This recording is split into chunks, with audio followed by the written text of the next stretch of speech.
ஹalleluya ஹalleluya. கிருபை கிருபை கிருபை கிருபை கிருபை. பரிசுத்தரே ஸ்தோத்திரம் ஸ்தோத்திரம் ஸ்தோத்திரம் ஸ்தோத்திரம் ஸ்தோத்திரம். ஆமென். ஸ்தோத்திரம் ஸ்தோத்திரம். நேசிக்கிற நல்ல பிதாவே, இந்த ஆசீர்வதிக்கப்பட்டதான அற்புதமான ஆண்டவரே ஸ்தோத்திரம் ஸ்தோத்திரம். காணவேளைக்காக ஜெபிக்கிறோம். இரவெல்லாம் எங்களை கண்மணி போல எல்லா தீமைக்கும் பொல்லாப்புக்கும் விலைக்கு பாதுகாத்து பராமரித்து உங்கள் சமூகத்தில் எங்களை கொண்டு வந்ததுக்காக ஸ்தோத்திரம். வந்திருக்கிற தெய்வ மக்களை ஆசீர்வதியும், விடுதலையோடு உடைய நாமத்தை மேம்படுத்த உதவி செய்யும், அதிசயங்களே காணப்பண்ணும். தொடர்ந்துள்ள பாடல் ஆராதனை ஆண்டவரே, சங்கீத தியானங்கள் மற்றும் ஆண்டவரே ஸ்தோத்திரம் ஸ்தோத்திரம் ஸ்தோத்திரம் ஜபங்கள் எல்லாவற்றையும் ஆசீர்வதியும். இயேசுவின் நாமத்தில் வேண்டிக் கொள்கிறோம் ஜபங்களும் பிதாவே. ஆமேன் ஆமேன் ஆமேன். ஸ்தோத்திரம். பாடல் ஆராதனை பீலா நடத்துவார்.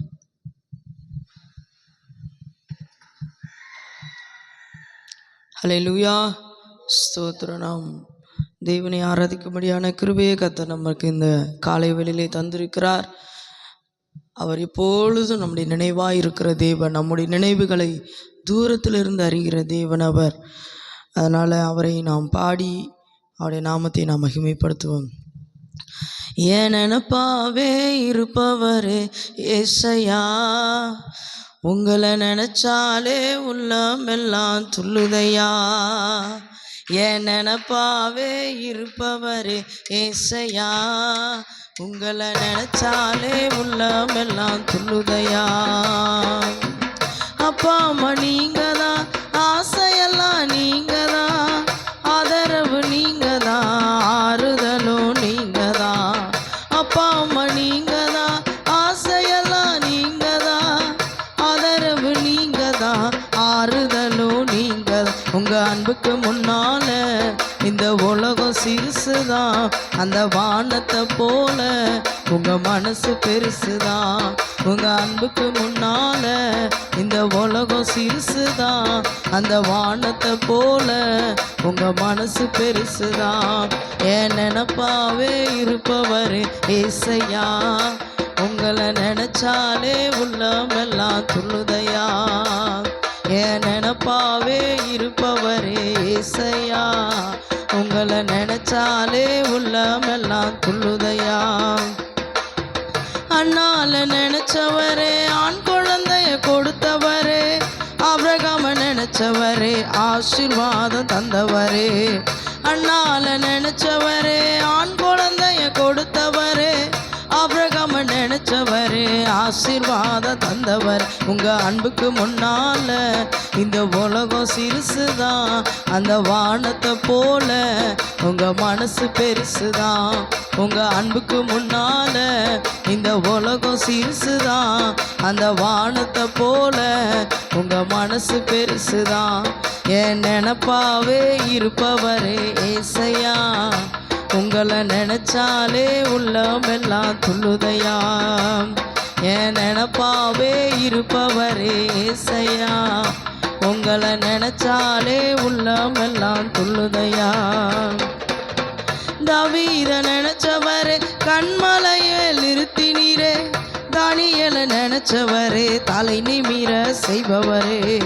தாவீத நினைச்சவரே, கண்மலை மேல் நிறுத்தினீரே, தானியேலை நினைச்சவரே, தலை நிமிர செய்தவரே. உங்க அன்புக்கு முன்னால இந்த உலகம் சிறுசுதான், அந்த வானத்தை போல உங்க மனசு பெருசுதான். உங்க அன்புக்கு முன்னால இந்த உலகம் சிறுசுதான், அந்த வானத்தை போல உங்க மனசு பெருசுதான். என் நினப்பாவே இருப்பவரே ஏசையா, உங்களை நினைச்சாலே உள்ளமெல்லாம் துள்ளுதையா. என் நினப்பாவே இருப்பவரே ஏசையா, உங்களை நினைச்சாலே. ஆமென். இளையன நினைச்சவரே, தாயின் கருவில் தெரிஞ்சவரே, பெயர் சொல்லி அழைத்தவரே, பெரியவளாய் மாற்றினீரே. இளையன நினைச்சவரே, தாயின் கருவில் தெரிந்தவரே, பெயர் சொல்லி அழைத்தவரே, பெரியவனாய் மாற்றினீர். உங்க அன்புக்கு முன்னால இந்த உலகம் பெருசு, அந்த வானத்தை போல உங்க மனசு பெருசுதான். உங்க அன்புக்கு முன்னால இந்த உலகம் சிறுசுதான், அந்த வானத்தை போல உங்க மனசு பெருசுதான். என் நினைப்பாவே இருப்பவரே ஏசையா, உங்களை நினைச்சாலே உள்ளமெல்லாம் துள்ளுதையா. என் நினைப்பாவே இருப்பவரே, உங்களை நினைச்சாலே உள்ளமெல்லாம் துள்ளுதையா. என் நினைப்பாவே இருப்பவரே ஏசையா, உங்களை நினைச்சாலே உள்ளமெல்லாம் துள்ளுதையா. அப்பா அம்மா நீங்க தான், ஆசையெல்லாம் நீங்க தான், ஆதரவு நீங்க தான், ஆறுதலும் நீங்க தான். அப்பா அம்மா நீங்க தான், ஆசையெல்லாம் நீங்க தான், ஆதரவு நீங்க தான், ஆறுதலும் நீங்க. உங்க அன்புக்கு முன்னால இந்த உலகம் சிறுசுதான், அந்த வானத்தை போல உங்க மனசு பெருசுதான். உங்க அன்புக்கு முன்னால அந்த வானத்தை போல உங்க மனசு பெருசுதான். என் நினைப்பாவே இருப்பவரே ஏசையா, உங்களை நினைச்சாலே உள்ளமெல்லாம் துள்ளுதையா. என் நினைப்பாவே இருப்பவரே ஏசையா, உங்களை நினைச்சாலே துள்ளுதையா. என் நினைப்பாவே இருப்பவரே ஏசையா, உங்களை நினைச்சாலே உள்ளமெல்லாம் துள்ளுதையா. என் நினைப்பாவே இருப்பவரே ஏசையா, உங்களை நினைச்சாலே உள்ளமெல்லாம் துள்ளுதையா. அப்பா அம்மா நீங்க தான், ஆசையெல்லாம் நீங்க தான், ஆதரவு நீங்க தான், ஆறுதலும் நீங்க தான். அப்பா அம்மா நீங்க தான், ஆசையெல்லாம் நீங்க தான், ஆதரவு நீங்க தான், ஆறுதலும் நீங்க தான். உங்க அன்புக்கு முன்னால இந்த உலகம் சிறுசுதான், அந்த வானத்தை போல உங்க மனசு பெருசுதான். உங்க அன்புக்கு இந்த உலகம் சிறுசுதான், அந்த வானத்தை போல உங்க மனசு பெருசுதான். என் நினைப்பாவே இருப்பவரே ஆமே, உங்களை நினைச்சாலே உள்ளமெல்லாம். என் நினைப்பாவே இருப்பவரே ஏசையா, உங்களை நினைச்சாலே உள்ளமெல்லாம் துள்ளுதையா. என் நினைப்பாவே இருப்பவரே ஏசையா, உங்களை நினைச்சாலே உள்ளமெல்லாம் துள்ளுதையா. என் நினைப்பாவே இருப்பவரே ஏசையா, உங்களை நினைச்சாலே உள்ளமெல்லாம் துள்ளுதையா. உங்க அன்புக்கு முன்னால இந்த உலகம் சிறுசுதான், அந்த வானத்தை போல உங்க மனசு பெருசுதான். உங்க அன்புக்கு முன்னால இந்த உலகம் சிறுசுதான், அந்த வானத்தை போல உங்க மனசு பெருசுதான். உங்க அன்புக்கு முன்னால இந்த உலகம் சிறுசுதான், அந்த வானத்தை போல உங்க மனசு பெருசுதான். என் நினைப்பாவே இருப்பவரே ஏசையா, உங்களை நினைச்சாலே உள்ளமெல்லாம் துள்ளுதையா. என் நினைப்பாவே ஆமே, உங்களை நினைச்சாலே உள்ளமெல்லாம் துள்ளுதையா. அப்பா அம்மா நீங்க தான், ஆசையெல்லாம் நீங்க தான், ஆறுதல் நீங்க தான், ஆதரவும் நீங்க தான். அப்பா அம்மா நீங்க தான், ஆசையெல்லாம் நீங்க தான், ஆதரவு நீங்க தான், ஆறுதலும் நீங்க. உங்க அன்புக்கு முன்னால இந்த உலகம் சிறுசுதான், அந்த வானத்தை போல உங்க மனசு பெருசுதான். உங்க அன்புக்கு முன்னால இந்த உலகம் சிறுசுதான், அந்த வானத்தை போல உங்க மனசு பெருசுதான். என் நினைப்பாவே இருப்பவரே ஏசையா, உங்களை நினைச்சாலே உள்ளமெல்லாம் துள்ளுதையா. என் நினைப்பாவே இருப்பவரே ஏசையா, உங்களை நினைச்சாலே உள்ளமெல்லாம் துள்ளுதையா. என் நினைப்பாவே இருப்பவரே ஏசையா, உங்களை நினைச்சாலே உள்ளமெல்லாம். ஓ என் நினைப்பாவே இருப்பவரே ஏசையா, உங்களை நினைச்சாலே உள்ள உள்ளமெல்லாம் துள்ளுதையா. அண்ணால நினைச்சவரே, ஆண் குழந்தைய கொடுத்தவரே, ஆபிரகாம நினைச்சவரே, ஆசீர்வாதம் தந்தவரே. அண்ணால நினைச்சவரே, ஆண் குழந்தைய கொடுத்தவரே, ஆபிரகாம நினைச்சவரே, ஆசீர்வாதம் தந்தவரே. உங்க அன்புக்கு முன்னால இந்த உலகம் சிறுசுதான், அந்த வானத்தை போல உங்க மனசு பெருசுதான். உங்க அன்புக்கு முன்னால ஆமாண்டவரே, அந்த வானத்தை போல உங்க மனசு பெருசுதான். என் நினைப்பாவே இருப்பவரே ஏசையா, உங்களை நினைச்சாலே உள்ளமெல்லாம் துள்ளுதையா. என் நினைப்பாவே இருப்பவரே ஏசையா, உங்களை நினைச்சாலே உள்ளமெல்லாம் துள்ளுதையா. ஏழை என நினைச்சவரே, தாயின் கருவில் தெரிந்தவரே, பெயர் சொல்லி அழைத்தவரே, பெரியவளாய் மாற்றினீரே. ஏழை என நினைச்சவரே, தாயின் கருவில் தெரிந்தவரே, பெயர் சொல்லி அழைத்தவரே, பெரியவனாய் மாற்றினீரே. உங்க அன்புக்கு முன்னால இந்த உலகம் சிறுசுதான், அந்த வானத்தை போல உங்க மனசு பெருசுதான். உங்க அன்புக்கு முன்னால இந்த உலகம் சிறுசுதான், அந்த வானத்தை போல உங்க மனசு பெருசுதான். என் நினைப்பாவே இருப்பவரே ஏசையா, உங்களை நினைச்சாலே உள்ளமெல்லாம். என் நினைப்பாவே இருப்பவரே ஏசையா, உங்களை நினைச்சாலே உள்ளமெல்லாம் துள்ளுதையா. சொல்லுமா, என் நினைப்பாவே ஆமாண்டவரே, எங்களையே நினைத்து எங்களுடைய காரியங்களை கண்ணோக்கமாக இருக்கிற தெய்வமே. ஓ, என் நினைப்பாவே இருப்பவரே ஏசையா, உங்களை நினைச்சாலே உள்ளமெல்லாம் துள்ளுதையா.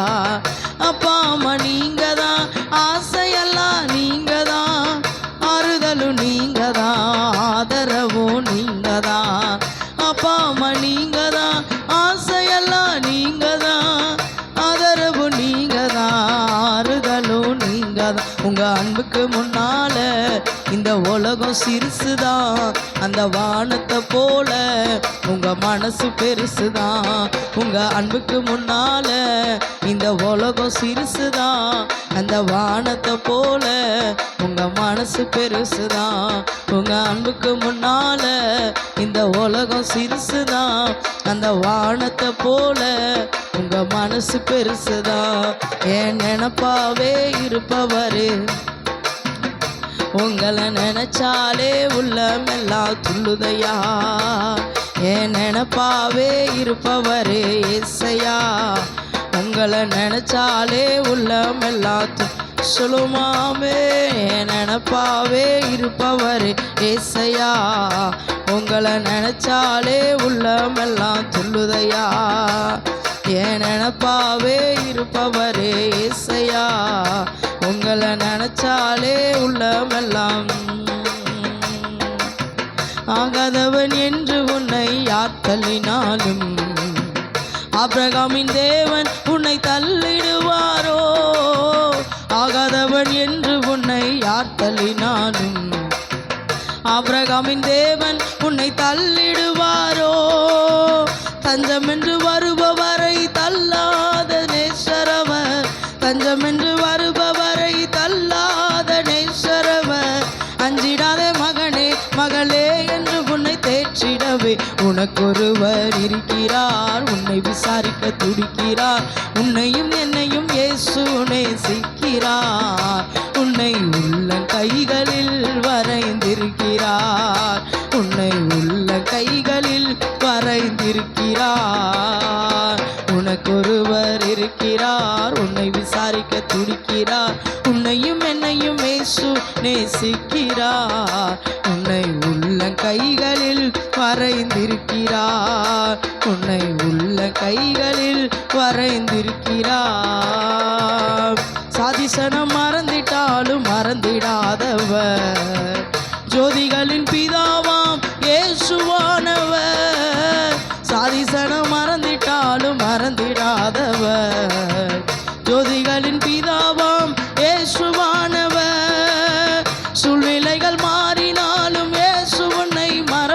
மறப்பதில்லை. சூழ்நிலைகள் மாறினாலும் இயேசு உன்னை மறப்பதில்லை. சிலுவையில் ஜீவன் விடும் நேரத்திலும் வெறுக்கவில்லை. உனக்கொருவர் இருக்கிறார், உன்னை விசாரிக்க துடிக்கிறார். உன்னையும் என்னையும் இயேசு நேசிக்கிறார். உன்னை உள்ள கைகளில் வரைந்திருக்கிறார். உன்னை உள்ள கைகளில் வரைந்திருக்கிறார். உனக்கொருவர் இருக்கிறார், உன்னை விசாரிக்க துடிக்கிறார். உன்னையும் என்னையும் இயேசு நேசிக்கிறார். நம்மை உள்ள கைகளில் வரைந்திருக்கிறார். நம்மை உள்ள கைகளில். ஆமே என் நினப்பாவே இருப்பவரே ஏசையா, உங்களை நினைச்சாலே உள்ளமெல்லாம் துள்ளுதையா. என் நினப்பாவே அவருடைய அன்பை நினைத்து சொல்லுவோமா? ஓ, உம்முடைய அன்புக்கு அளவே இல்லை ஆண்டவரே, உம்முடைய அன்புக்கு அளவே இல்லை.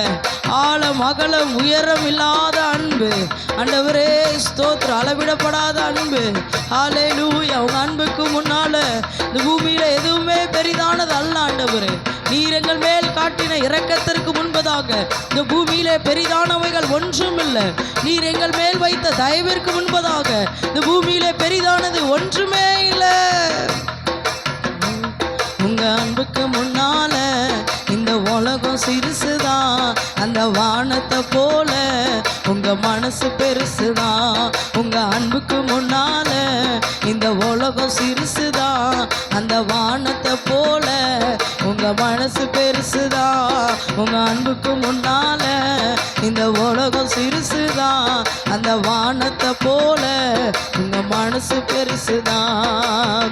நன்றி ஐயா, நன்றி ஐயா, நன்றி ஐயா, நன்றி ஐயா, நன்றி ஐயா, நன்றி ஐயா, நன்றி ஐயா, நன்றி ஐயா. நல்லவரே, அந்த நல்ல தேவனுக்கு கரங்களை தட்டி மகிமை செலுத்துவோமா? ஹல்லேலூயா, ஹல்லேலூயா, ஹல்லேலூயா, ஹல்லேலூயா. எப்பொழுது எங்களுடைய நினைப்பாய் இருக்கிறவரே, எங்கள் நினைவுகளை தூரத்திலிருந்து அறிந்திருக்கிறவரே, எங்களுடைய சிந்தைகளை ஆராய்ந்து அறிகிற தேவனே, முன்னும் பின்னும் நெருக்கி எங்களை ஆண்டவரே எங்களை அறிந்திருக்கிறவரே, எல்லாவற்றிற்கும் மேலாக எங்களை அறிந்திருக்கிற தெய்வமே, ஹல்லேலூயா. எங்கள் உள்ளங்களை ஆராய்ந்து அறிபவரே, உமக்கு நன்றி செலுத்துகிறோம், நன்றி செலுத்துகிறோம். ஹல்லேலூயா, ஹல்லேலூயா, ஹல்லேலூயா. நன்றி ஆண்டவரே, நன்றி ஆண்டவரே, நன்றி ஆண்டவரே. ஸ்தோத்திரம். உம்முடைய நல்ல ஆவி எங்களை செம்மையான வழியிலே நடத்தட்டும், நடத்தட்டோப்பா, நடத்தட்டும் ஆண்டவரே. நன்றி செலுத்துகிறோம். உம்மை ஆராதிக்கும்படியான கிருபைகளை தந்ததற்காக ஸ்தோத்திரம் அப்பா. கேட்க போகிற வார்த்தைகளுக்கு ஆசீர்வாதமாக்கி தாரும். வார்த்தை கொண்டு எங்களோடு பேசும். இயேசுவின் நாமத்தில் பிதாவே, ஆமென்.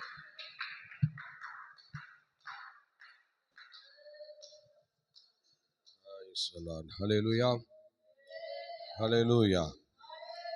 ஸ்தோத்திரம். ஆண்டவருடைய நாமம் மகிமைப்படுவதாக. இந்த நாளிலே ஸ்தோத்திரம். சங்கீதம் 118வது சங்கீதத்தை நாம் தியானிக்க போகிறோம். 119 சங்கீதங்களையும் 150 சங்கீதங்களையும் நம்ம தியானித்திருக்கிறோம். சிலர் கேட்டுக்கொண்டதுனால இப்போ நம்ம சில சங்கீதங்கள், முக்கியமான சங்கீதங்களை ஸ்தோத்திரம் சரித்திர பின்னணியோடு சில சங்கீதங்களை நம்ம இப்பொழுது தியானித்து கொண்டிருக்கிறோம். இவ்வளோ நேரம் எடுத்துக்கொள்ளுங்கள்.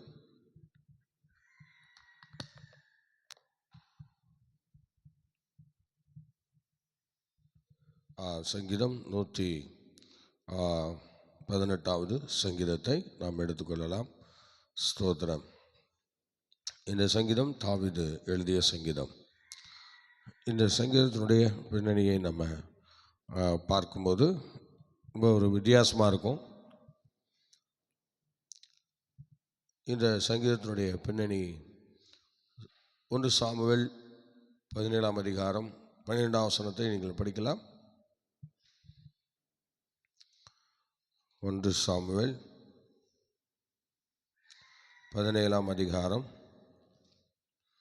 12வது வசனம்.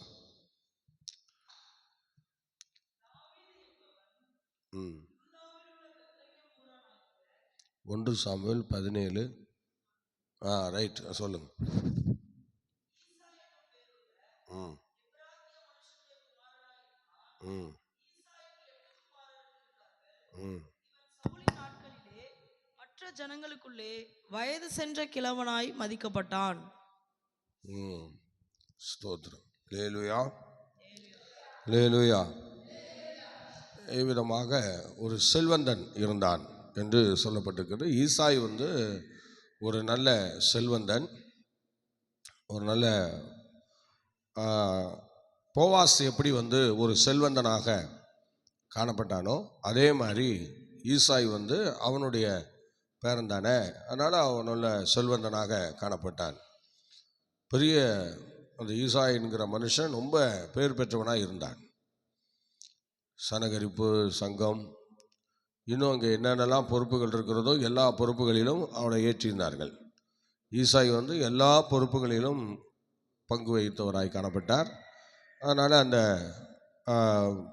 பொறுப்பை அவர் ரொம்ப அருமையாக செயல்படுத்துவார். நல்ல அருமையாக அந்த பொறுப்புகளில் செயல்படக்கூடிய ஒரு நல்ல பெரிய மனிதன், அந்த ஊருக்கு பெரிய மனிதன், செல்வந்தன், எல்லாரும் மதிக்கத்தக்கவன். அந்த ஊரே அவரை கையெடுத்து கும்பிடணும்னு வச்சுங்களேன், அந்த அளவுக்கு அவர் ரொம்ப மேன்மையானவர். ஈசா என்று சொன்னாலே எல்லாரும் ரொம்ப கனத்துக்குரியவர்கள், கனப்படுத்துவார்கள். அந்த மாதிரி ஒரு ஃபேமிலி, அந்த ஃபேமிலி. அப்படிப்பட்ட ஒரு செல்வந்தன். அந்த செல்வந்தனுக்கு 7 குமாரர்கள் ஃபஸ்ட்டு கொடுக்கப்பட்டது. அந்த 7 குமாரர்களை அந்த அருமையான செல்வந்தன் பெற்று 7 குமாரரையும் நல்ல அருமையாக வளர்த்து கொண்டிருக்கிற காலங்களிலே திடீரென்று ஒரு புயல் போன்ற சம்பவம் ஈசாய் வாழ்க்கையிலே நடைபெறுகிறது. என்ன அப்படின்னா, ஈசாய் ஒரு இந்த பதவிகளெல்லாம் வகிக்கிறார்ல, அதனால் திடீர்னு ஈசாயினுடைய வாழ்க்கையிலே ஒரு சூறாவளி போன்று ஒரு சில சம்பவங்கள் வந்துவிட்டது. என்னவென்றால், திடீர்னு அங்கு உள்ளவர்கள் சில பேர் எழும்பி ஈசாய்க்கு விரோதமாக இவன் இவன் பெண் கட்டினது எங்கே கட்டினா அப்படின்னா, ரூத்து வழியாக வந்ததுனால மோவாப்பிய பெண்ணை இவன் விவாகம் பண்ணியிருக்கான், இவன் எந்த பதவியிலும் இருக்கக்கூடாது, இவன் சந்ததி இருக்கக்கூடாதுன்னு சொல்லி, அந்த ரூத்து குடும்பம் தானே இவன், அதனால் இவரை எல்லா பதவிகளை விட்டும் வெளியே அனுப்பணும்னு சொல்லி திடீர்னு அங்கே ஒரு பிரச்சனை ஏற்பட்டு எல்லாரும் சேர்ந்து என்ன பண்ணுறாங்க, அவரை வெளியே தள்ளுகிறார்கள். வெளியே தள்ளி இதுக்கப்புறம் இவர் பதவி வைக்கக்கூடாது என்று சொல்லி அவர்கிட்ட காணப்பட்ட எல்லா பொறுப்புகளிலும், சனகரிப்பு சங்கம், அந்த சங்கம், இந்த சங்கம், தேசத்தின் மூப்பர்கள், எல்லா இடத்துலருந்தும் அவரை பதவியை பிடுங்கிட்டாங்க. பிடுங்கி இவரை மனைவியும் பிரிச்சுட்டாங்க. அவள் யூதஸ்திரி, 7 பிள்ளைகளை பெற்றவள் யூதஸ்திரி, ஈசாயுடைய மனைவி. அந்த மனைவியும் பிரித்து விடுகிறார்கள். பிரித்து விட்டு கடைசியாக ஈசாய் ஒரு தனிமரமாய் காணப்படுகிறார். அந்த காலகட்டத்தில் தான் இவர் என்ன நம்ம ஒரு திருமணம் செய்யணும், நம்ம தனியாக வாழ முடியாது, நமக்கு உதவி வேணும்னு சொல்லி ஒரு திருமணத்திற்காக ஆயத்தப்படுகிறார். ஒரு கானானிய பெண் அடிமையாக அவங்க வீட்டில் ஒர்க் பண்ணா, வேலைக்காரியாக. அவளை என்ன செய்கிறார், அந்த கானானிய பெண்ணை நான் உன்னை மனைவியாக ஏற்றுக்கிறேன், இப்போ உனக்கு அடிமைத்தனம் மாறிடும், அதுக்கப்புறம் நீ வெளியே போயிடலாம் என்று சொல்லி, அவங்க தேசத்தின் மூப்பர்கள் இப்படி செஞ்சதுனால அவங்களுக்கு விரோதமாக இப்படி செய்யலான்னு சொல்லி ஒரு தீர்மானம் பண்ணுறார். தீர்மானம் பண்ணி அந்த வேலைக்காரி கானானிய ஸ்திரீகிட்ட போய் சொல்கிறாரு, இந்த மாதிரி ஒன்றை நான் விவாகம் பண்ண போகிறேன் என்று சொல்லி சொன்னதும் அவள் என்ன பண்ணிட்டா, நேராக போய் ஈசாய் மனைவிட்ட போய் அந்த சம்பவத்தை சொல்லிவிட்டார். ஈசாய் மனைவிட்ட சொன்னதும் ஈசாய் மனைவி என்ன பண்ணுறாங்க, அப்படியா சரிம்மா நான் பார்த்துக்கிறேன் அப்படின்னு சொல்லிட்டு அந்த அம்மா என்ன பண்ணாங்க, கல்யாணம் சேர்த்து பண்ண மாட்டாங்க.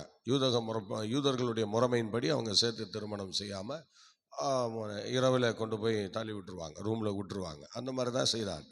அப்படி செய்யும்போது ஈசாய் மனைவி என்ன செய்தாள் என்றால், ஈசாய் மனைவி தன்னை வேலைக்காரி போல அவள் ஆடைகளை அணிந்து கொண்டு இவன் என்ன செய்கிறார், ஈசாய் மனைவி ஈசாயின் இடத்துல பிரவேசிக்கிறார். ஆக மொத்தத்தில் இந்த 2 பேரும் இணைக்கப்பட்டு அப்போ ஒரு பிள்ளை உருவாகிறது. அந்த பிள்ளை தான் தாவீது. அந்த பிள்ளை தான் தாவீதாக மாறுகிறார். இது கொஞ்ச காலத்தில், ஒரு 6 மாதத்தில் தெரிய வருகிறது. தேசத்தின் மூப்பர்கள் எல்லாரும் பார்த்து, நாங்கள் தான் உன்னை ஈசாயை விட்டு பிரிச்சுட்டோமே, உனக்கு எப்படி திரும்பவும் கல்யாணம் பண்ண மாதிரி குழந்தையெல்லாம் உற்பத்தி ஆகிருக்கு, நீ எப்படி கர்ப்பஸ்திரியாக மாறின என்று சொல்லி எல்லாரும் ஆளுக்காளு கேள்வி கேட்க ஆரம்பித்தார்கள். அல்லேலூயா, அல்லேலூயா, ஸ்தோத்திரம். ஆளுக்காளு கேள்வி கேட்க ஆரம்பித்தாங்க. அப்படி ஆரம்பித்த போது ஆளுக்காள் கேள்வி கேட்க ஆரம்பித்தாங்க. அப்படி கேள்வி கேட்டு என்ன செய்கிறாங்கன்னா, ஸ்தோத்திரம், அவளை அவமானப்படுத்தி கொண்டு இருந்தார்கள். அப்போ உடனே சரி, உன்னை இன்னைக்கு பஞ்சாயத்து வைக்க போகிறோம் அப்படின்னு சொல்லி எல்லா ஊர் மக்களை எல்லாரையும் அழைத்து, ஊர் மூப்பர்களை எல்லாம் அழைத்து, இப்படி ஈசாயும் அழைத்து எல்லாரையும் வச்சுக்கிட்டு இப்போ என்ன செய்கிறாங்க, உன்னை விட்டு நாங்கள் பிரிச்சிட்டோம், இவ போய் கர்ப்பவதியாக இருக்கா, என்ன விஷயம், யாருக்கிட்ட தவறு பண்ண என்று சொல்லி எல்லாம் அவளை கேவலப்படுத்தி அவமானப்படுத்தி சில காரியங்களை பண்ணுறாங்க. அப்போ உடனே அவள் என்ன செய்கிறா, மூப்பர்கள்லாம் கூடி வந்த பிறகு இந்த கர்ப்பத்திற்கு காரணம் யார் என்று சொல்லி வேலைக்காரியை கூப்பிடுறாங்க. வேலைக்காரியை கூப்பிட்டு சொல்லும்போது தான் வேலைக்காரி தெளிவாக சொல்கிறா, இந்த கர்ப்பத்துக்கு காரணம் ஈசாய் தான் அப்படின்னு சொல்கிறேன்.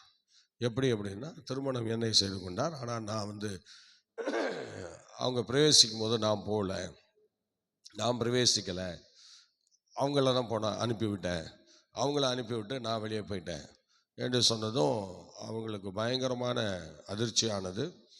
அதுக்கப்புறம் பார்த்தீங்கன்னா, தாவீது இந்த 6 மாத காலத்துக்கு அப்புறம் இந்த தாவீது பிறக்கிறதுக்கு கூட யாரும் கிட்ட வராத ஒரு சூழ்நிலை காணப்பட்டிருக்கிறது.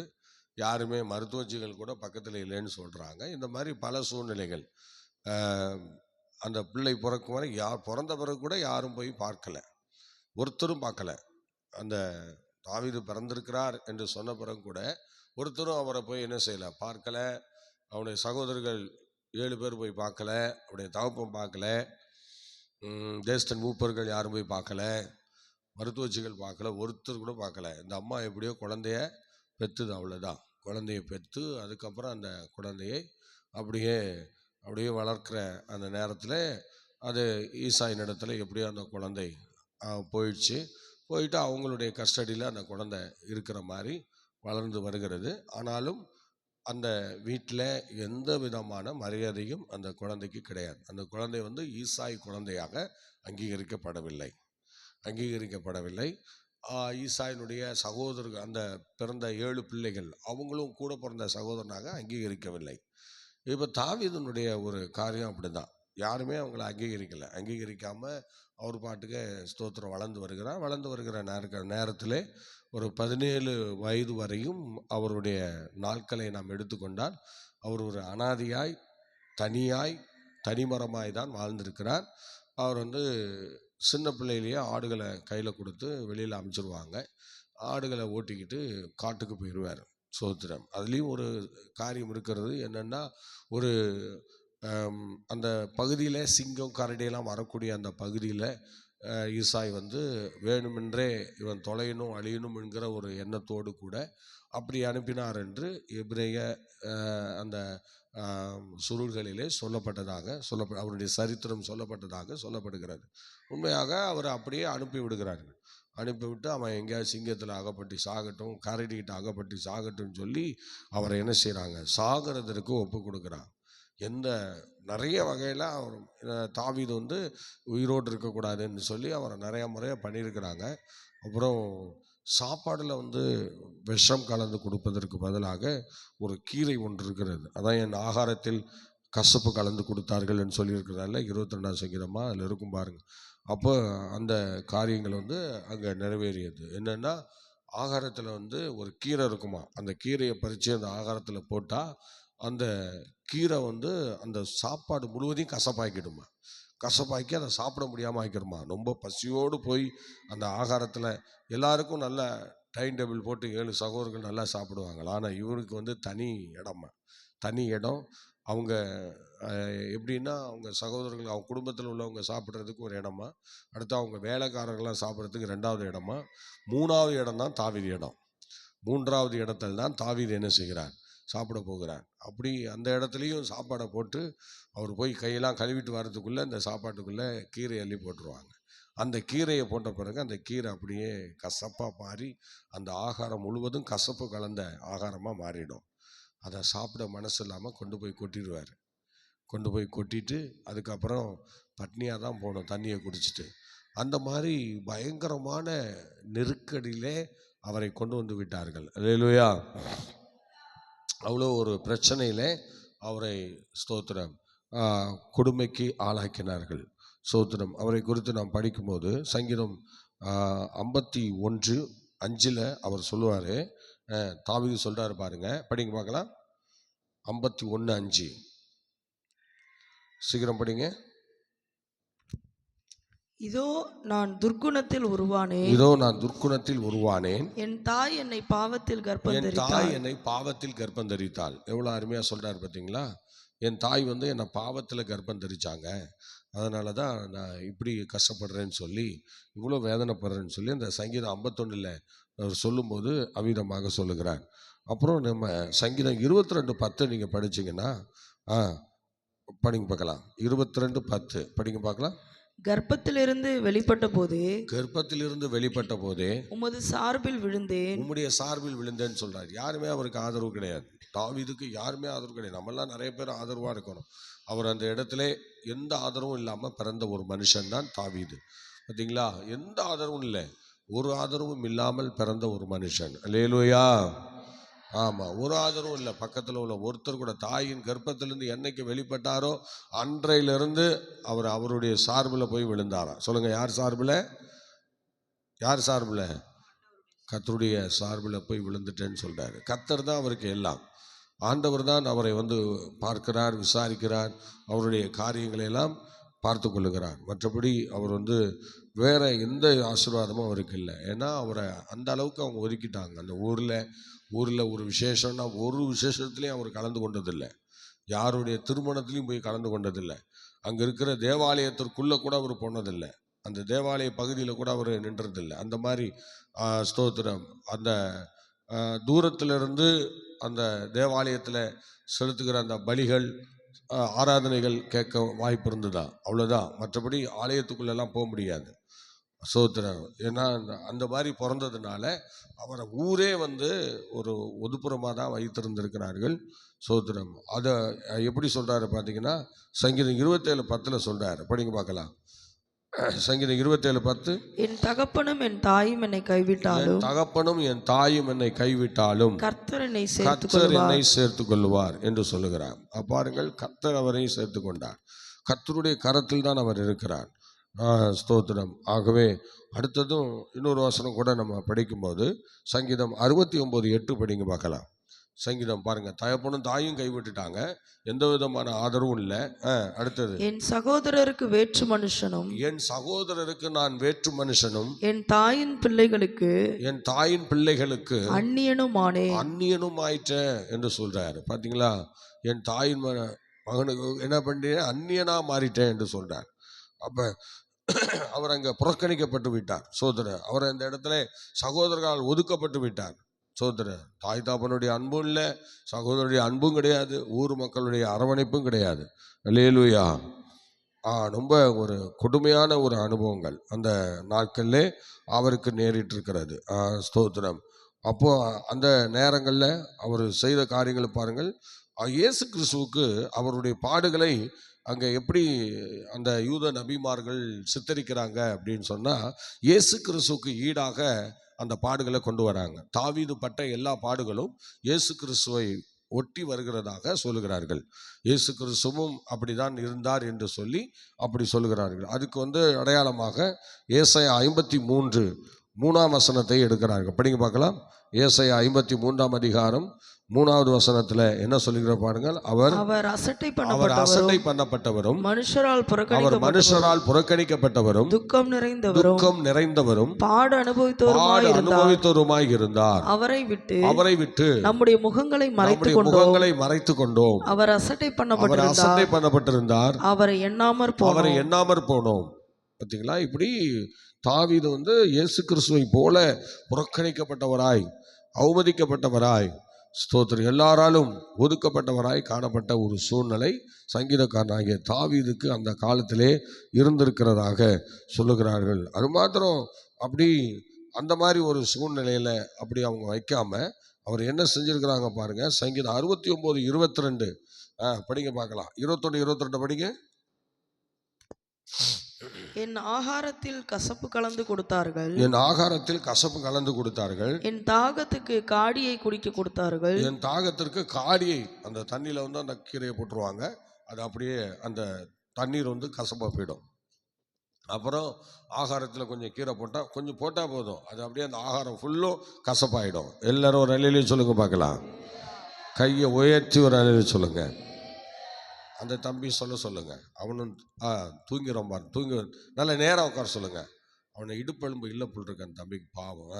நல்ல நேரம் உட்காருங்கப்பா. +1 படிக்கிறீங்க.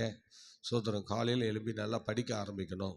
சோதரன் ஜபம் முடித்தா படிக்கணும், ஜபம் முடித்தா தூங்கி கரெக்டாக ஒரு 8-9 மணிக்கு தான் எழும்புவாங்க. என்ன பண்ணுறது, காலையில் 5 மணிக்கு ஜெபிக்கிறான்னா உங்கள் சரீரமே உங்களை விடமாட்டேங்குது. அல்லேலூயா. சார், காலையில் ஜெபிக்கிறதுக்கு உங்களை பழகிக்கொள்ளணும். சோதரன் அல்லேலூயா. சத்தமாக சொல்லுங்க. வசனத்தெல்லாம் படிக்கணும். சோதரன் நல்லா கவனிங்க. ஊழியம் செய்கிறவங்களாம் ரொம்ப எச்சரிக்கையாக இருக்கணும். சோதரன் நீ படிக்கிற மாதிரி நடித்தாலும் சோத்திரம் நமக்கு கீழே உட்காந்துருக்கிறோம், அப்புறம் நாளைக்கு படிக்கிற மாதிரி நடிப்பான். நல்லா புரிஞ்சுங்க, படிக்க மாட்டான். நாம் படித்தா நமக்கு கீழே உட்காந்துருக்கணும் படிப்பான்.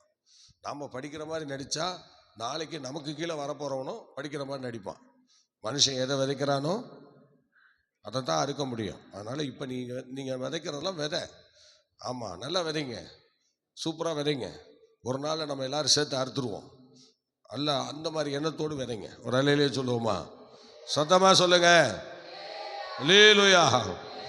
சார், அப்போ பாருங்கள், எல்லாராலும் புறக்கணிக்கப்பட்டு இப்படி பயங்கரமான நிலையிலே அவர் காணப்பட்ட சூழ்நிலையை பார்க்கிறோம். அடுத்தது பாருங்கள், அவர் சொல்கிறாரு 69ஆம் சங்கீதம் 20ஆம் வசனம் படிங்க. சங்கீதம் 69:20 படிங்க. நிந்தை என் இருதயத்தை பிளந்தது, நான் மிகவும் வேதனைப்படுகிறேன். எனக்காக பரிதபிக்கிறவன் உண்டோ என்று காத்திருந்தேன், ஒருவனும் இல்லை.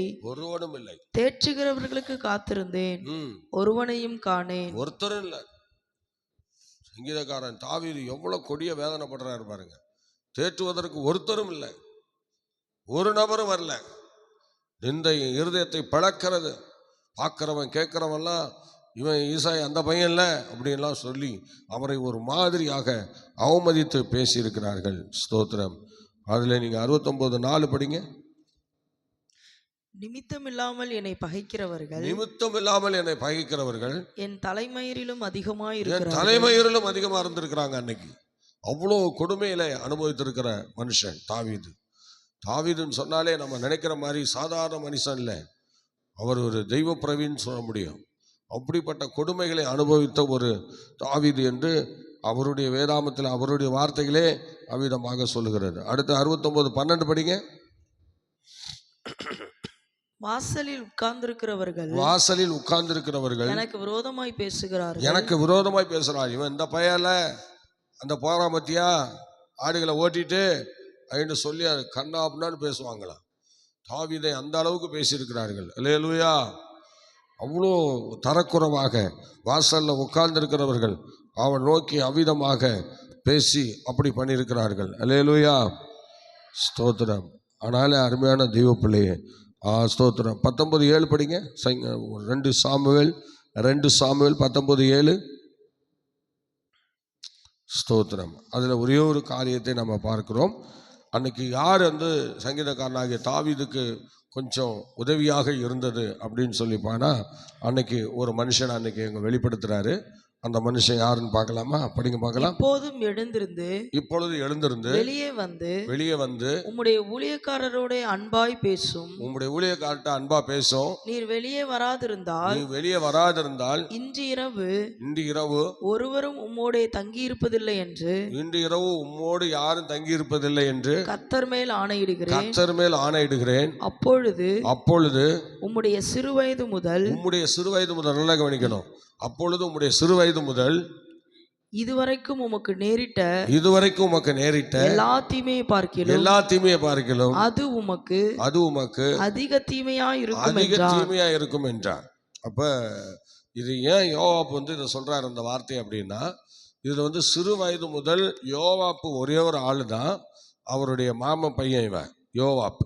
அந்த யோவாப்பு ஒருவன் தான் தாவீதுக்கு கொஞ்சம் நெருங்கிய தொடர்பாக இருந்ததாக சரித்திரம் சொல்லுகிறது. அப்போ யோவாப் வந்து அவருடைய மாமன் பையன், அதனால அவன் வந்து என்ன செய்கிறான், அந்த நாட்கள்லே யோவாப் வந்து அடிக்கடி அந்த ஊர் நிகழ்ச்சிகள் ஏதாவது காரியம்னா இவன் தான் போய் வந்து தாவீதுக்கு சொல்லணும். தாவீதுகிட்ட ஒரு சிநேகம் வைத்திருந்தான்.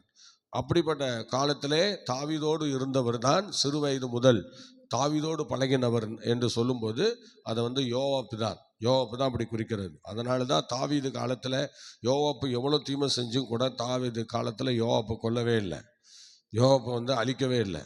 அதனால் அவர் எதுவும் செய்யலை. என் காலத்தில் அவனை நீ அழிச்சிடாதன்னு சாலமன்ட்ட சொன்னார். என் காலத்தில் அவனுக்கு ஒன்றும் செஞ்சிடாத, அவன் என் காலத்துக்கு பிறகு நீ வந்த பிறகு நீ எதாவது பண்ணிக்கன்னு சொல்லி தாவீதுனுடைய காலத்துக்கு பிறகுதான் சாலமன் வந்து அவரை ஸ்தோத்திர அழித்ததாக கொன்றதாக சொல்லப்படுகிறது. அல்லேலூயா.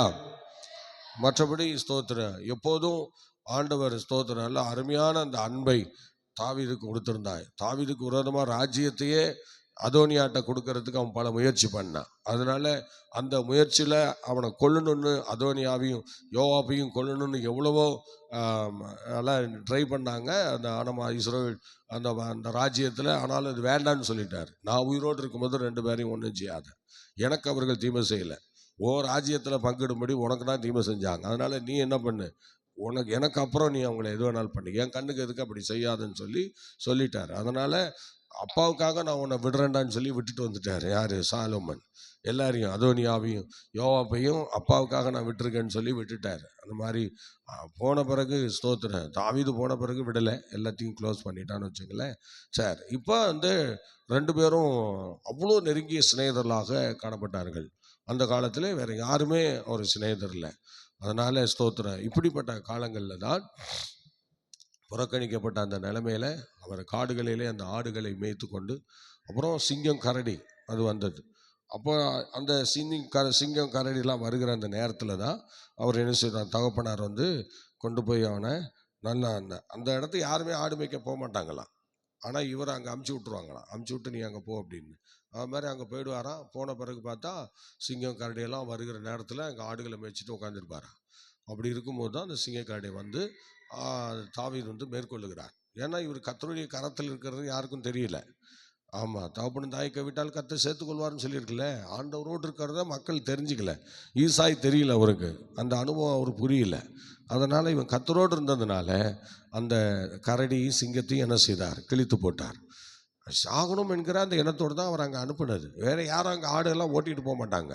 இவர் ஒண்டி தான் ஈசாய் வார்த்தையை கேட்டு அங்கே ஓட்டிகிட்டு போனது அந்த பகுதிக்கு. அந்த மாதிரி சில நேரங்களில் இப்படியெல்லாம் நம்ம வாழ்க்கையில் சம்பவிக்கிறது பாருங்கள். இப்படி இருக்கும்போது திடீரென்னு ஆண்டவர் ஸ்தோத்திரம் ஒரு நாள் இந்த சங்கீதக்காரன் தாவீது படுற இந்த இம்சையெல்லாம் பார்க்குறாரு. 17 வயசு வரைக்கும் அவர் அப்படியே பார்க்குறாரு. பார்த்துட்டு கடைசியாக என்னன்னா ஒரு சாமுவேல்கிட்ட வந்து உடனே சொல்கிறாரு, நீ என்ன பண்ணு, நீ எழும்பி போய் ஈசாயின் புத்திரரில் ஒருத்தனை போய் எனக்கு நீ என்ன பண்ணு, அபிஷேகம் பண்ணுன்னு சொல்கிறார். நீங்கள் படிங்க பார்க்கலாம். 1 சாமுவேல் ஸ்தோத்திரம் 16ஆம் அதிகாரம் 13 படிங்க. 13.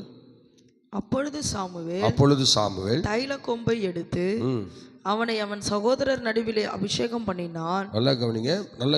அபிஷேகம் பண்ணுவதற்கு போவதற்கு எல்லாரையும் என்ன செய்யணும், அவர் சாமுவேல் சொல்கிறாரு. என்ன சொல்கிறாருன்னா, ஆண்டவரே நான் வந்து எப்படி அப்படி போய் ராஜா சவுல் இருக்கானே அவன் என்னை கொண்டு போடுவானே அப்படிலாம் சொல்கிறார். அப்போ ஆண்டவர் சொல்கிறாரு, நீ பலி விருந்து ஒன்று ஆயத்தப்படுத்தி அந்த பலி விருந்தை ஆயத்தப்படுத்து என்று சொல்கிறாரு. அங்கே அந்த தேசத்துக்காக 100 மாடுகள் அடிக்கப்பட்டு எல்லாரும் என்ன செய்கிறாங்க, அந்த ஆகாரத்தை சாப்பிடுவதற்கு நிறைய விசேஷங்கள், நிறைய பயங்கரமான விசேஷம் நடக்குது. அந்த பலி விருந்து ஆயத்தம் பண்ணிட்டாரு. இப்போ போய் ஈசாய் புத்திரரில் ஒவ்வொருத்தனையாக நீ என்ன பண்ணு, போய் அபிஷேகம் பண்ணு என்றான். அவன் உடனே பாருங்கள் ஸ்தோத்திரம். இப்போ நீங்கள் படிக்க பார்க்கலாம். ஸ்தோத்திரம். அவன் வந்து எடுத்தோடனே 12 படிங்க. 16, 12. ஆள் அனுப்பி அவனை அழைப்பித்தான். நல்லா கவனிங்க. அந்த ஏற்கனவே வந்து அத்தனை குமாரரையும் என்ன செய்தார், ஸ்தோத்திரம். வரிசையாக படிங்களேன். அவன் 6ஆம் வசனம் படிங்களேன். 6ஆம் வசனம் படிங்க. அவர்கள் வந்தபோது அவன் எலியாபை பார்த்தவுடனே, ஆமா, எலியாபை பார்த்த உடனே கர்த்தரால் அபிஷேகம் பண்ணப்படுபவன் இவன்தானாக்கும் என்றான். இவன்தானாக்கும் என்றான். கர்த்தர் சாமுவேலை நோக்கி, நீ இவனுடைய முகத்தையும் இவனுடைய சரீர வளர்ச்சியும் பார்க்க வேண்டாம், நான் இவனை புறக்கணித்தேன். ஆமா, நான் இவனை புறக்கணிச்சிட்டேன், வேண்டான்னு சொல்றான். இவன் வந்து தேவனை போன்றவன் என்று இவன் பேருக்கு அர்த்தம். எலியாப் கவரிங்கள், மூத்த குமாரன் எலியாப் வந்து யாருடைய என்ன அர்த்தம் அப்படின்னு சொல்லி சொல்றாங்க? தேவனை போன்றவன். சொல்ல பார்க்கலாம். எலியாப் என்றால் யாரு? தேவனை போன்றவன் என்று சொல்லுகிறார். அடுத்தது நீங்க அபிநாதாப் வருகிறார். அபிநாதாப் என்றால் சோத்திரன். படிக்க பார்க்கலாம். அப்பொழுது ஈசாய் அபினதாபை அழைத்து அவனை சாமுவேலுக்கு முன்பாக கடந்து போக பண்ணினான். ஆமா, அபிநாதாபையும் அவன் கடந்து போக பண்ணிட்டான். ஸ்தோத்திரன்.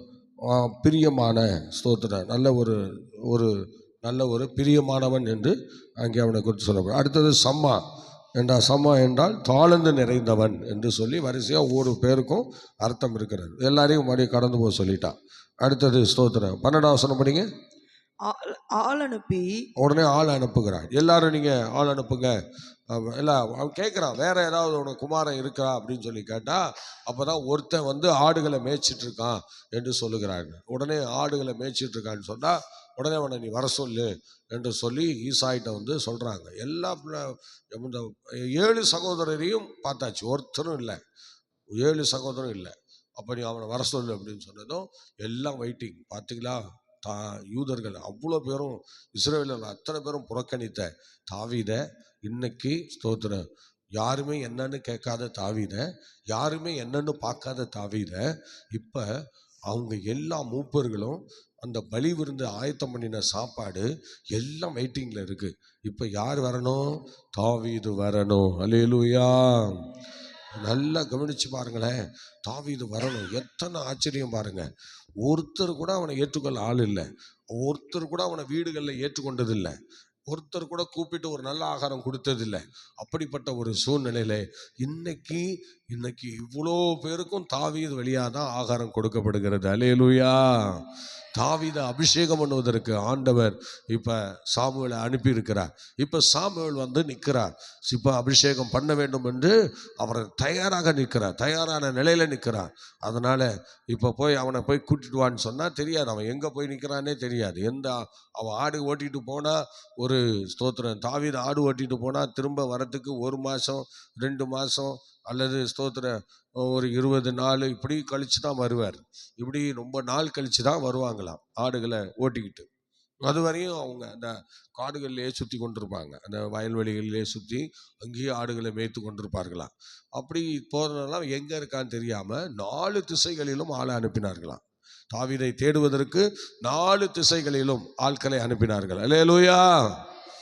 ஆமாம், 4 திசைகளிலும். அப்போ 4 திசையில் ஆடுகள் மேய்க்கிற மற்ற மேய்ப்பர்களை அனுப்பி கூப்பிட்டாங்க. கூப்பிட்டப்ப ஒரு மூலையில் தாவீது இருந்திருக்கிறார். அப்போ உடனே உன்னை சாமுவேல் கூப்பிடுறாருன்னு சொன்னதும், அவர் என்னையா சாமுவேல் கூப்பிடுறாரு என்று தாவீது கேட்கிறார். பார்த்தீங்களா, என்னையா சாமுவேல் கூப்பிடுறாரு? என்னை யாருமே என்னன்னு கேட்க மாட்டாங்களே, இப்போ போய் என்ன சாமுவேல் கூப்பிடுறாருன்றீங்க, ஏன்னா நம்ப முடியலையே என்றெல்லாம் சொல்லி, அல்லேலூயா, என்னெல்லாம் சொல்லி அவர்கள் பயங்கர ஆச்சரியப்படுறாங்க. அதுக்கப்புறம் சரி வரேன்னு சொல்லிட்டு ஒருத்தன் வசமாக அந்த ஆட்டை விட்டு உடனே என்ன செய்கிறார்? வருகிறார். வந்தா ஸ்தோத்திரம், ஸ்தோத்திரம். படிங்க, 12 படிங்க. ஆள் அனுப்பி அவனை அழைப்பித்தான். அவன் சிவந்த மேனியும் அழகிய கண்களும் நல்ல ரூபமுள்ளவனாய் இருந்தான். பாருங்கள், அவன் சிவந்த மேனியும் அழகிய கண்களும் உடையவன் இருக்கிறான் என்று தாவீதை குறித்து சொல்லுகிறது. ஆனால் அங்கே வந்து அந்த எபிரேய பைபிளில் வந்து எப்படி போட்டிருக்குன்னா, அவன் சிவந்த மேனி கிடையாது, சிவந்த முடி தான் இருந்திருக்கிறது. சிவந்த முடி, அழகிய கண்கள், அவ்வளோதான்.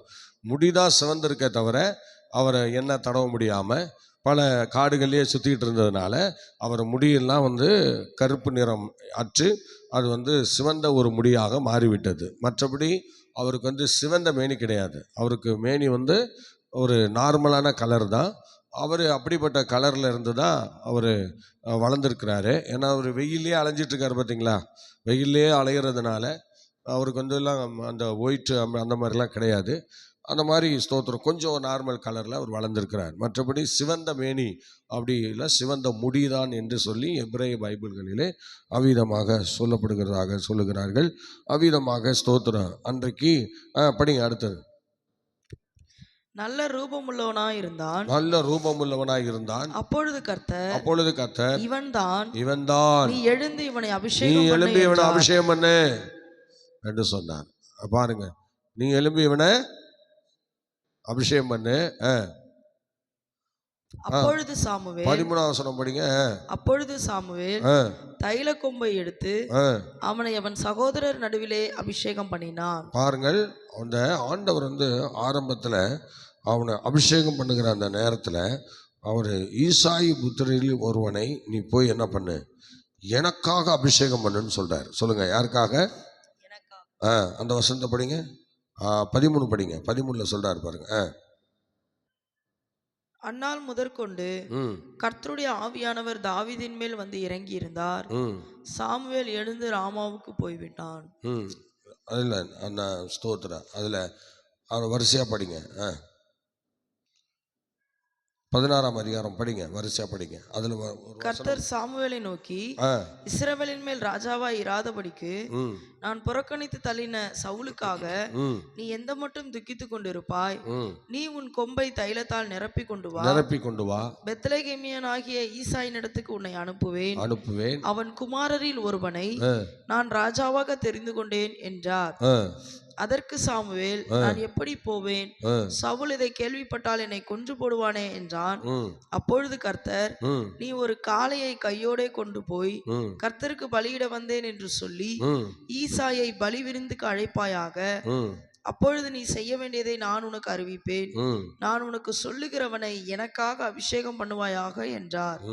நான் சொல்லுகிறவனை எனக்காக அபிஷேகம் பண்ணுவாயா? பார்த்தீங்களா, நான் சொல்லுகிறவனை எனக்காக அபிஷேகம் பண்ணு என்று சொல்லுவார். பார்த்தீங்களா, ஆண்டவர் வந்து நிறைய அபிஷேகங்கள் பண்ணியிருக்கிறார். ஆனால் தாவீதை அபிஷேகம் பண்ணும்போது கூட எனக்காக இவனை அபிஷேகம் பண்ணுன்னு சொல்றார். அல்லேலூயா சொல்லுங்களேன். எனக்காக இவனை அபிஷேகம் பண்ணு. சோத்திரம். அந்த வார்த்தையை நல்லா யோசிச்சு பாருங்க. இயேசு கிறிஸ்து தாவீதின் அந்த சந்ததியில தான் வராரு. சோத்திரம். ஆண்டவர் இங்கே சொல்லுகிறார், எனக்காக இவனை அபிஷேகம் பண்ணுன்னு சொல்லி ஆண்டவருக்காகவே அவனை தாவீதை அபிஷேகம் பண்ணுறாங்க. அபிஷேகம் பண்ணாலும் பாருங்க, அவருடைய சந்ததியில தான் இயேசு கிறிஸ்து வெளிப்படுகிறார். அந்த எனக்காகங்கிற அந்த ஒரு காரியத்தை நம்ம எடுத்து பார்த்தோமானால், சங்கீதக்காரன் தாவீதை ஆண்டவர் அவ்விதமாக வழி நடத்தி உலகத்தில் யாரும் விரும்பாத ஒரு நிலையில இருந்த அந்த மனுஷனை கர்த்தர் எனக்காக தனக்காக எடுத்துக்கொண்டார். ஒரு அலையிலேயே சொல்லுவோமா, தனக்காக அபிஷேகம் பண்ணினார். ஏன்னா உலகம் அவங்களை புறக்கணிச்சுது. சில பேர் வந்து உலகத்தை தான் ரொம்ப நேசிக்கிறோம். உலகம் நண்பர்கள், உறவுகள் இப்படி அதிகமாக நேசிக்கிறோம். அதிகமாக நேசிச்சு அதுக்காகவே பல சூழ்நிலைகளெல்லாம் கடந்து போகிறோம். ஆனால் ஸ்தோத்திரம், ஆண்டவர் என்ன சொல்றார் பாருங்க. ஆண்டவர் யாரை தெரிந்து கொள்கிறார் என்று சொல்லும்போது நல்லா கவனிக்கணும். அவன் யாருமே அவன் கிட்ட இல்லை. புறக்கணிக்கப்பட்ட நிலைமை. இயேசு கிறிஸ்து எப்படி அனாதியாய் சிலுவையில் வந்து அகப்பட்டு சித்திரவதை பண்ணப்பட்டெல்லாம் காணப்பட்டாரோ, அது மாதிரி தாவீதுக்கு அவனுடைய வாழ்க்கையிலே அப்படி காணப்பட்டது. அப்படிப்பட்ட நிலையில தான் அந்த சூழ்நிலையில அவன் உருவாகி அப்படி கஷ்டப்பட்டு அந்த மாதிரி சூழ்நிலைக்கு இடத்துக்கு வந்திருக்கிறார். ஆனால் அவரை வந்து எனக்காக நீ அபிஷேகம் பண்ணு, இப்படி துயரத்தோடும் நிந்தையோடும் அவமானத்தோடும் இப்படி இருக்கிறவனை எனக்காக நீ அபிஷேகம் பண்ணுன்னு சொல்றார். இந்த உலகத்தில் ஆண்டவருக்காக ஒரு சிலர் ஆண்டவர் தெரிந்து கொள்ளார் என்றால் எல்லாரும் நேசிக்கணும்லாம் நம்ம நினைக்கக்கூடாது. கர்த்தர் மூலம் நேசிக்கிறாரான்னு பார்க்கணும். ஆமாம், கர்த்தர் மூலம் நேசிப்பவராக இருந்தால் நம்ம அவருக்காக நம்ம அபிஷேகம் பண்ணுவோம். அலையிலேயே சொல்லுங்களேன். ஏன்னா நம்ம உலகத்து மேலே அன்பை வச்சுக்கிட்டு ஆண்டவருக்காக வாழ்கிறேன்னு சொல்கிறது சும்மா இல்லை. அப்படிலாம் செய்ய முடியாதுல்ல. ஆண்டவருக்காக வரவன் சுத்தமாக ஆண்டவருக்காக வரணும், வந்த ஆண்டவருக்காக வந்துடணும். சோத்திரம். அவருடைய சித்தம் செய்யணும், அவருடைய விருப்பம் செய்யணும். அதனால் அப்படிப்பட்ட ஒரு நிலையிலே நீங்கள் காணப்பட வேண்டியது அவசியமாக இருக்கிறது. அநேகர் வந்து தேவசித்தம் செய்வதற்கு தயாராக இல்லை. அதனால் அருமையான தேவ பிள்ளையே, இன்றைக்கி உங்களுடைய நல்லா சீர்தூக்கி உங்கள் வழிகளை சீர்தூக்கி பாருங்கள். தாவீதை எனக்காக அபிஷேகம் பண்ணுன்னு சொன்ன ஆண்டவர் இன்றைக்கும் உங்களையும் எனக்காக அபிஷேகம் பண்ணுன்னு ஆண்டவர் சொல்லுவார் என்றால் சொல்ல வைக்கணும். அதுக்கு என்ன பண்ணணும்? ஆண்டவரே சார்ந்து இருக்கணும். உலகத்தில் உன் திறமை அல்ல, உன் படிப்பே அல்ல, உன் அழகு அந்தஸ்தா இல்லை, இனத்தை அல்ல. ஸ்தோத்திரம். ஆபிரகாம் பார்த்து சொல்லிட்டாரு, உன் இடம் வீடு எல்லாத்தையும் விட்டுட்டு வந்துருன்ட்டார். ஏன்னா நான் உன்னை எனக்காக வழிநடத்த போகிறேன்னு சொல்லிட்டார். பார்த்தீங்களா, ஆபிரகாமை அவருக்காகவும் வழிநடத்தினார். அதுபோல் அவருடைய சந்தையில் வந்தவர் தான் தாவீது. பார்த்தீங்களா, அவரையும் அவருக்காக தான் வழி நடத்தினார். அதனால் இன்றைக்கி உங்களையும் என்னையும் அவருக்காக வழி நடத்த தான் இன்றைக்கி வந்திருக்கிறார். அதனால் அவருக்காக நிற்கிறேன்னு சொல்கிறவர்கள் அவருக்காகவே நிற்கணும். சோத்திரம். சும்மா ஒரு போர்வையில் இருக்கக்கூடாது, போர்வையில் ஊழியம் செய்யக்கூடாது, போர்வையில் ஆண்டவருடைய பேரை சொல்லக்கூடாது. எப்போதும் ஆண்டவருடைய விருப்பத்தையும் சித்தத்தையும் இந்த பூமியிலே நாம் செய்யக்கூடியவர்களாய் காணப்பட வேண்டும். அல்லேலூயா. ஆகவே கர்த்தருடைய பிள்ளைகளை இப்பொழுது ஆண்டவர் அபிஷேகம் பண்ணுகிறார். அபிஷேகம் பண்ணின உடனே பாருங்கள், அப்பொழுதுதான் எழுதப்பட்ட சங்கீதம் இந்த 118வது சங்கீதம். அல்லேலூயா. 118வது சங்கீதம் அப்போதான் எழுதுகிறார். தாவீது அப்போதான் பாடுகிறார், ஆகாதென்று தள்ளப்பட்ட கல்லே தலைக்கு மூளைக்கல்லாயிற்று என்று சொல்லி அவர் நிறைய வசனங்களை வரிசையாக சொல்ல ஆரம்பிக்கிறார். அப்போ ஸ்தோத்திரம் 6 வசனம் படிங்க பார்க்கலாம். ஸ்தோத்திரம் சொல்றாருப்பா. 18:6 படிங்க. சங்கீதம் 18:6. எனக்கு உண்டான நெருக்கத்திலே கர்த்தரை நோக்கி கூப்பிட்டேன், என் தேவனை நோக்கி அபயமிட்டேன். தமது ஆலயத்திலிருந்து என் சத்தத்தை கேட்டார். பாருங்கள், இப்படி வரிசையா ஒவ்வொரு வார்த்தைகளா சொல்றார். அடுத்தது 7 வசனம். அப்பொழுது பூமி அசைந்து அதிர்ந்தது, அவர் கோபம் கொண்டபடியால் பர்வதங்களின் அஸ்திபாரங்கள் குலுங்கி அசைந்தது. 8 படிங்க. அவர் நாசியிலிருந்து புகை எழும்பிற்று, அவர் வாயிலிருந்து பட்சிக்கிற அக்கினி புறப்பட்டது, அதனால் தடல் மூண்டது. பார்த்தீங்களா, ஸ்தோத்திரம். இதில் ஸ்தோத்திரம் இவ்விதமாக வசனங்களை அவர் சொல்லி கொண்டிருக்கிறார்.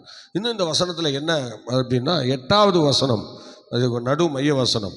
கவனிங்க, இந்த வேதத்துக்கு நடு மைய அதிகாரம் இந்த 18வது சங்கீதம், 118வது சங்கீதம். அடுத்தது நடு மைய வசனம் 8வது வசனம். அடுத்தது அந்த வார்த்தை என்று நடு வார்த்தை, மைய வார்த்தை என்ன அப்படின்னு கேட்டிங்கன்னா கர்த்தர். ஸ்தோத்திரம். அல்லேலூயா. கர்த்தர் என்கிற வார்த்தை நடு மைய வார்த்தை. இப்படி ஸ்தோத்திரம் இந்த சங்கீதமானது ஸ்தோத்திரம் சொல்லப்படுகிறது. இவ்விதமாக அவர் என்ன செய்கிறார்? ஸ்தோத்திரம். பாடுங்கள். 13 படிங்க பார்க்கலாம். 13. நான் விழும்படி நீ என்னை தள்ளினாய், கர்த்தரோ எனக்கு உதவி செய்தார் என்று சொல்லி அந்த சங்கீதத்தில் 118வது சங்கீதத்தை அவ்விதமாக பாடி கர்த்தரை மயப்படுத்துகிறார். அந்த அபிஷேகம் பண்ணின உடனே அந்த 118வது சங்கீதத்தை பாடி கர்த்தரை மயப்படுத்துகிற தாவீது அப்போதான் முதல் முறையாக கழுதையின் மேலே ஏற்றி அவரை எங்கே கொண்டு போகிறாங்க? தேவாலயத்திற்கு கொண்டு போகிறார்கள். தேவாலயத்திற்கு அன்னைக்கு தான் அவர் போகிறார். இது வரைக்கும் ஒரு தேவாலயத்தை போய் உள்ளே பார்த்ததே இல்லை. அன்றைக்கி தான் அவர் போகிறார். உள்ளே போய் அந்த தேவாலயத்தை உள்ளே பார்க்குறாரு. உள்ளே பார்த்தா ஸ்தோத்திரம் அவ்வளோ ஆனந்தமாக இருக்கிறது. அங்கே நின்று தான் இந்த பல வசனங்களை அவர் ஸ்தோத்திரம் பாடி ஆண்டவரை மகிமைப்படுத்துகிறார். ஆகவே அருமையான தெய்வ பிள்ளையே, இன்றைக்கு ஸ்தோத்திரம் நல்ல கவனிங்கள். இன்றைக்கு ஸ்தோத்திரம் 118:19 படிங்க. 118:19. நீதியின் வாசல்களை திறவுங்கள். பாருங்க, சொல்றாருப்பா, நீதியின் வாசல்களை திறவுங்கள், நான் அவைகளுக்குள் பிரவேசிப்பேன், கர்த்தரை துதிப்பேன் என்று சொல்லி ஆண்டவர் அங்கே தாவீதை கொண்டு பேச ஆரம்பிக்கிறார், பாட ஆரம்பிக்கிறார். அப்போதான் அந்த தாவீதுக்கு வரவேற்பு கொடுக்கப்படுகிறது. அவர் உள்ளே தேவாலயத்திற்குள்ளே போகப்படுகிறார். எல்லாம் முடிஞ்சு அவரை கடந்து சென்று விடுகிறார். ஆம் கர்த்தருடைய பிள்ளையே, 18வது சங்கீதம் விதமாக எழுதப்பட்டது. இந்த வசனங்களை குறித்து நாளைய தினத்தில் வசனங்களை மாத்திரம் நம்ம தியானித்து கர்த்தரை மகிமைப்படுத்த போகிறோம். ஸ்தோத்திரம். கர்த்தர் நம்மை வழிநடத்துவாராக. ஆண்டவருடைய சமூகத்திலே தாவீதை குறித்து, அவருடைய அபிஷேகத்தை குறித்து, சாமுவேல் பண்ண அபிஷேகத்தை குறித்தும், அவர் தனித்து விடப்பட்ட அந்த சூழ்நிலையிலே ஆண்டவர் கூட இருந்து பெரிய காரியங்களை செய்து அவர் வழிநடத்தின சில விஷயங்களை நாம் புரிந்து கொண்டோம். தொடர்ந்து ஸ்தோத்திரம் இந்த மாதிரி சத்தியங்களை அறிந்து நாமும் ஆண்டவரோடு இணைந்து செயல்பட கர்த்தர் நமக்கு உதவி செய்யும்படியா எல்லாரும் கரங்களை உயர்த்தி கர்த்தரை ஸ்தோத்திரம் பண்ணலாம். Praise Lord, praise Lord. ஹல்லேலூயா, ஹல்லேலூயா, ஹல்லேலூயா, ஹல்லேலூயா, ஹல்லேலூயா. சோத்திரம், சோத்திரம், சோத்திரம், சோத்திரம். ஆண்டவரே, இந்த காலவேளைக்காக ஜெபிக்கிறோம். பட் எங்களோடு கூட இருந்து இந்த வசனங்களை ஆசீர்வதித்ததுக்காக நன்றி.